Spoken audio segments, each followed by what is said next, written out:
certainly could have done without the downed trees and the power outages this week, right? But the rain that came with it, certainly a help to a lot of us and the farmers as well. Yeah, an answered prayer, really. Experts say it'll take more consistent rainfall before the region is fully out of the woods. WFMY News 2's Giselle Thomas is learning the state of things this morning, talking with farmers. Giselle, how is the summer harvest looking? Hey, things are looking pretty good. Firstly, I want to tell you guys, I am standing inside of a greenhouse, and I'm actually here with James Gardner. He's the director for PD-F Community Garden.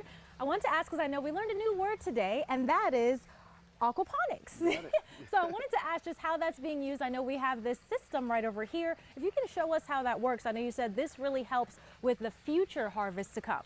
Yes, so we are building an aquaponic system right now where I will raise fish. Typically we raise tilapia, and we can have a discussion about that later.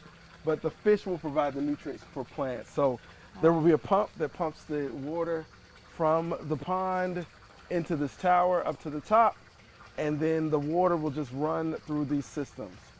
These holes right here will house our leafy green vegetables or whatever plants that we use. Those plants will then their roots will hang down into this water. The roots will absorb the nutrients.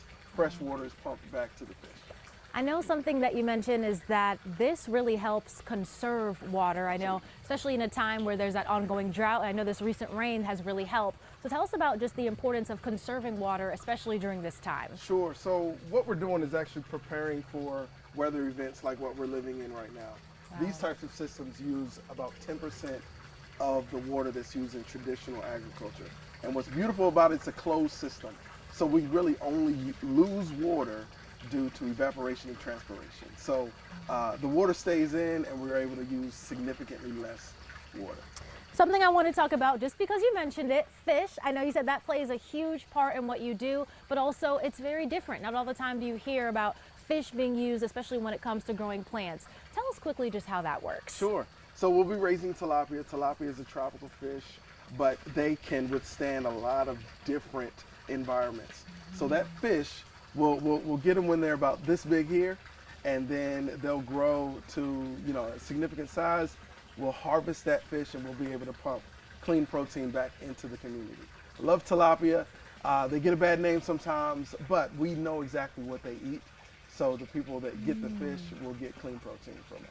Wow. So I guys want you to put this on your calendar. Just some things to keep in mind. Cucumbers, squash, zucchini, string beans, all the vegetables that you could think of, freshly grown. It's going to be here at PD-F Community Garden, and that's going to be taking place tomorrow morning from 9 to 11 a.m. They're going to be selling all of that produce, and then, maybe even get a look and see what they have here as how they're putting it all together. Live in Greensboro, Giselle Thomas, WFMY News 2.